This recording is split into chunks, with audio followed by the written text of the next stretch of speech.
On a environ la moitié des arbres qui sont tombés ou qui sont à faire tomber.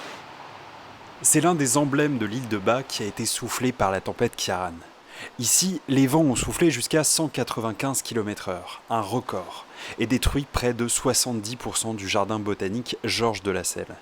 Voilà, la condition pour avoir un jardin ici, c'est d'avoir une ceinture d'arbres en fait, qui protège les plantes les plus fragiles à l'intérieur.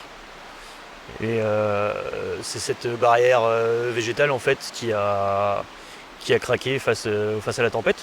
Partout, des arbres arrachés jonchent le sol et recouvrent les quelques 1700 plantes venues du monde entier qui constituaient la collection du jardin. En fait, derrière moi, là, il y avait la partie qu'on appelait les terres australes et qui comportait une collection hyper rare de l'île de Robinson Crusoe au large du Chili. Et en fait, les cyprès sont tombés sur les massifs en question, donc, et on ne peut pas y accéder pour l'instant. Donc on a peut-être perdu toute la collection, on ne sait pas.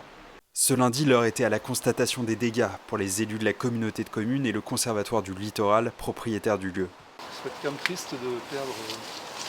Bah ouais.